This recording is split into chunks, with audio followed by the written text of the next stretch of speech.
very little. But he drew constantly. Crayons first, then pencils, then stolen pens from my apron pocket. Barns, windows, empty porches under enormous skies. Sometimes I wondered if he was painting loneliness. Sometimes I wondered if he was teaching me how to survive it. And slowly, without either of us announcing it, we became a family built not from blood but from choice.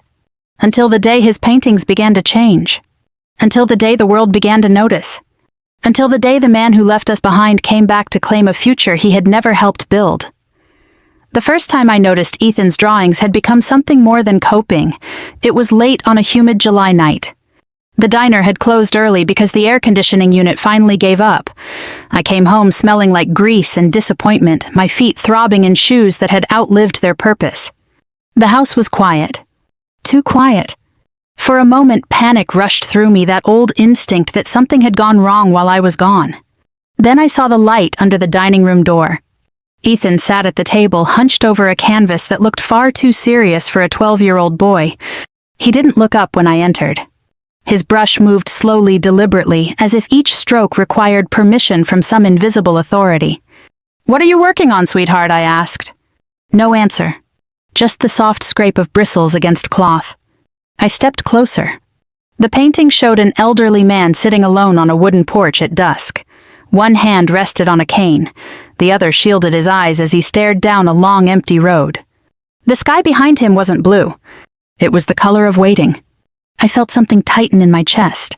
"You saw him somewhere?" I asked gently. Ethan shook his head. He pointed at his temple.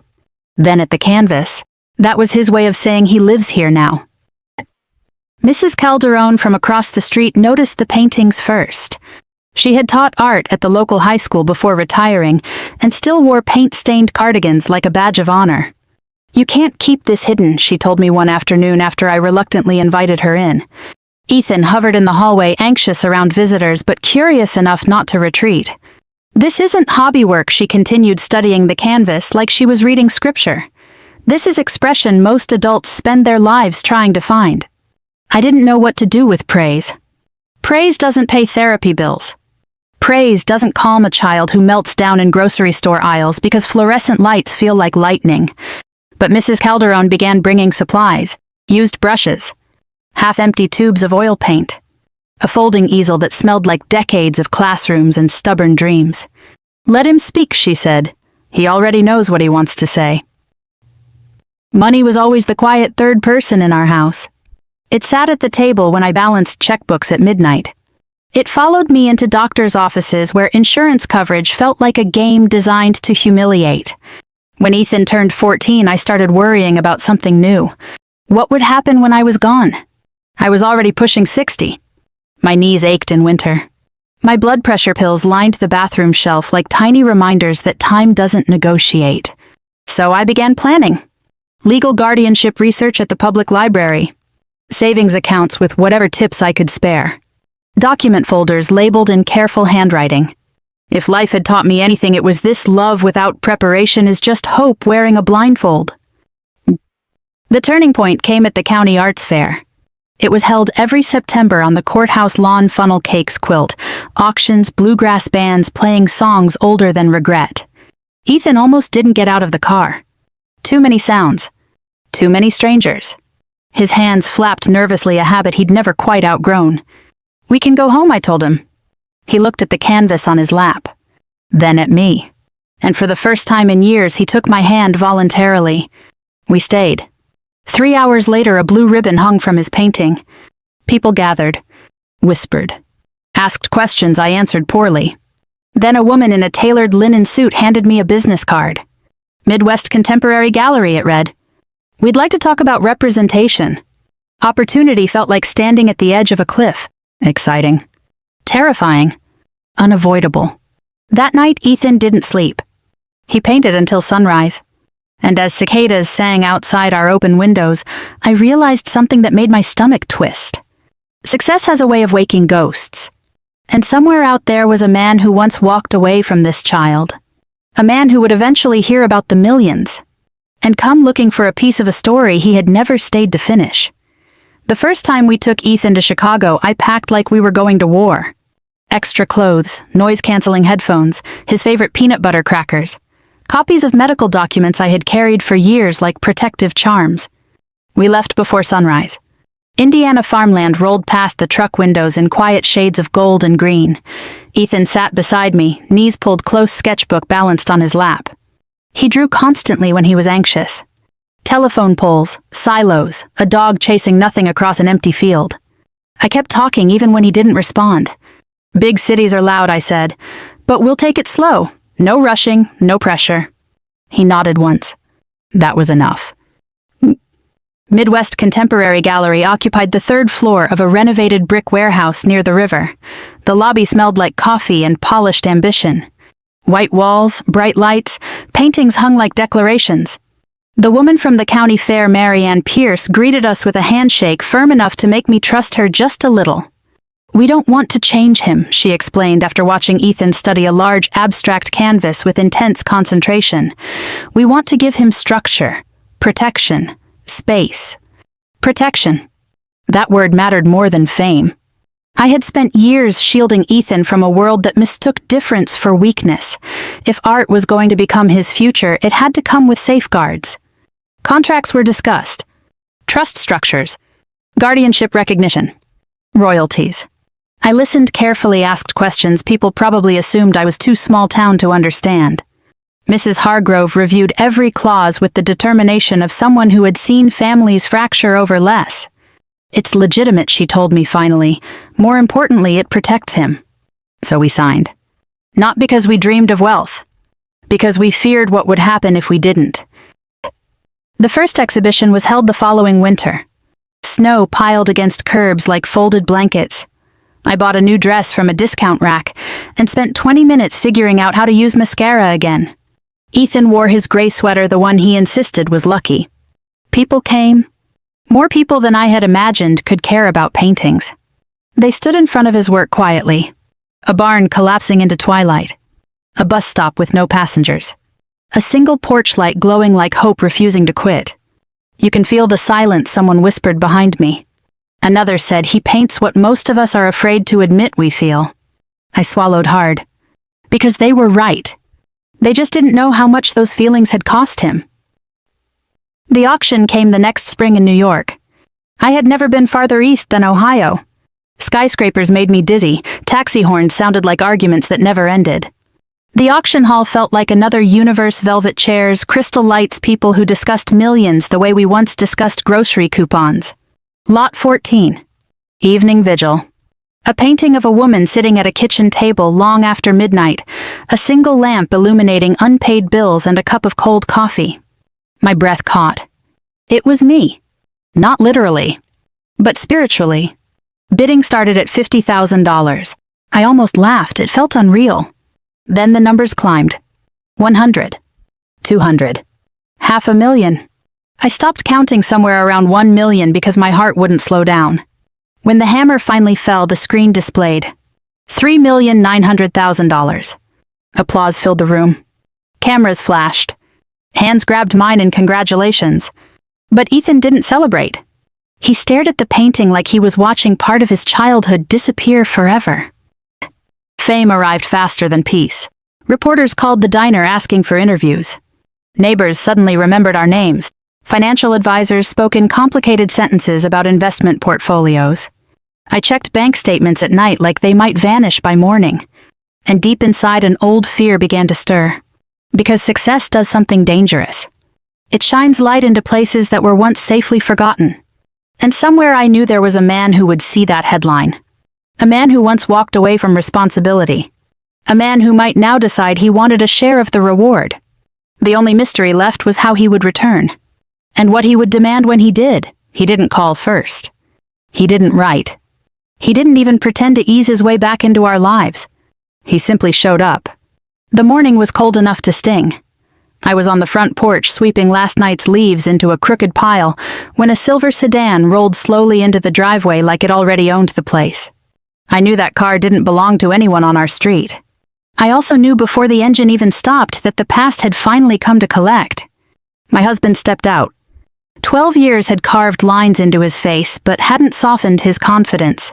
He looked well-fed, well-dressed, well-practiced at being someone who expected doors to open.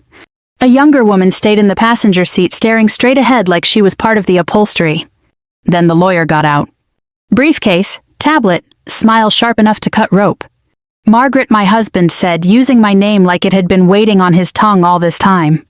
I leaned the broom against the railing. "You're early," I replied. "I didn't realize you were coming back." He ignored the tone. His eyes moved past me into the house, calculating. "Is he here? Not how is he? Not can I see him?" Just confirmation that his investment still existed.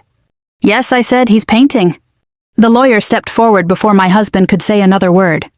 "My client intends to re-establish his legal and financial role as Ethan's father," he explained. "Given the minor's recent earnings, we believe there is significant entitlement involved." Entitlement. Such a clean word for something so dirty. I invited them inside because that is what you do in small-town America, even when people bring storms with them. Ethan sat at the dining table. Same spot where he once lined up toy cars to calm his mind. Now canvases surrounded him like quiet witnesses. He didn't look up right away. He finished the brushstroke he was working on first. That alone unsettled my husband. "Son," he began, voice suddenly warmer, rehearsed. Ethan's shoulders tightened. I saw it instantly. 12 years of absence cannot be erased by one carefully chosen word. Mrs. Hargrove arrived shortly after, breathless from climbing the porch steps too fast. "They filed preliminary notice," she whispered. "We can fight this. Abandonment laws are on our side. He has very little chance if we push."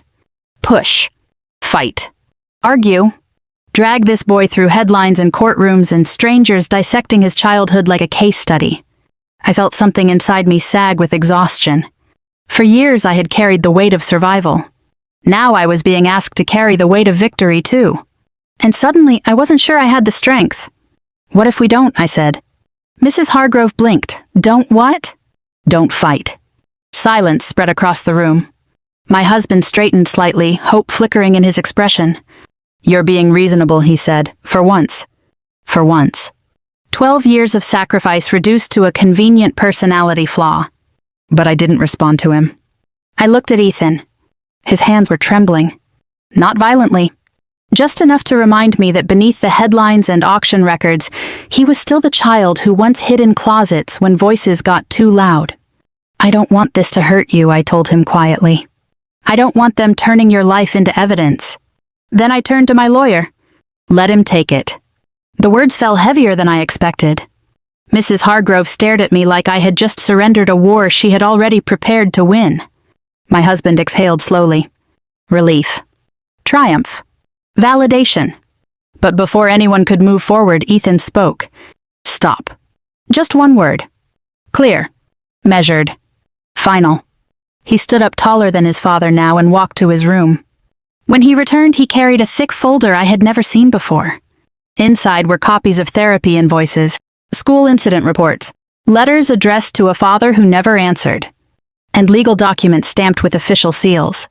"I prepared," he said. His voice didn't shake. "You left," he added, looking directly at the man who had once abandoned him. "I learned how not to be left again." For the first time since arriving, my husband looked uncertain. And I realized this wasn't going to be about money anymore. This was going to be about truth. The courtroom was smaller than I expected. Not grand, not dramatic, just a rectangular room with worn wooden benches and fluorescent lights that hummed like tired insects.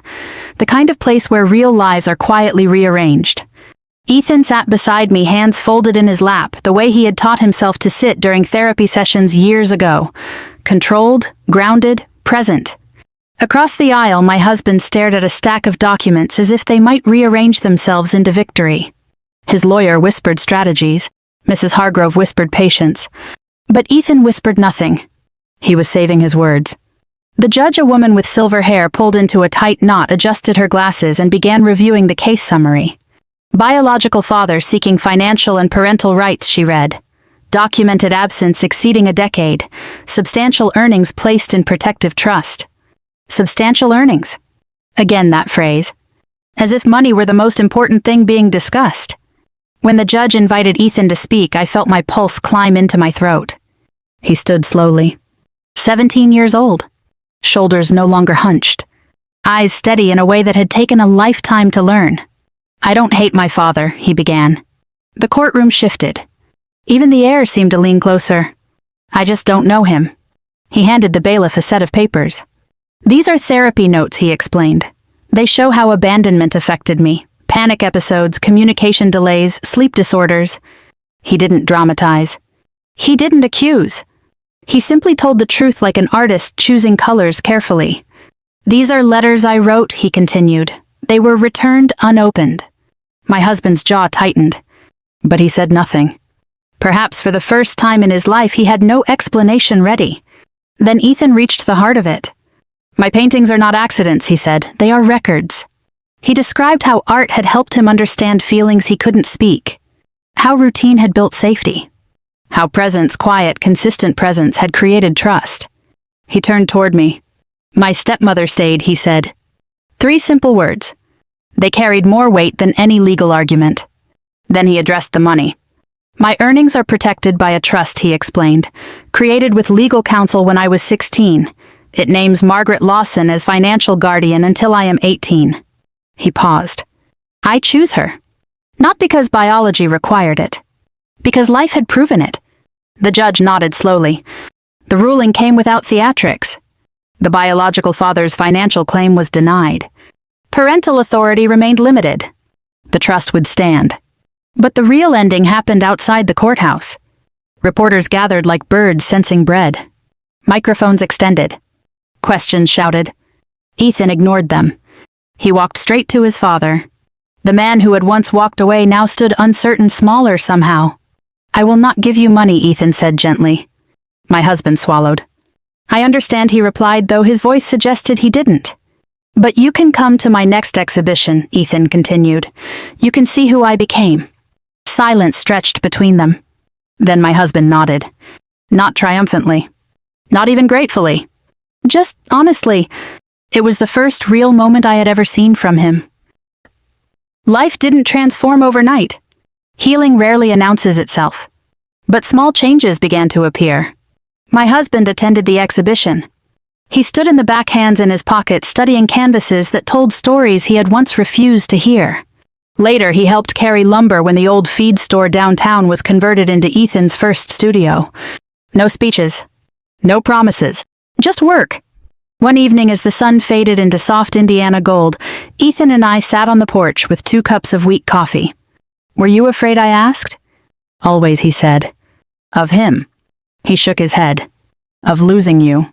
I felt something inside me settle that had been restless for years.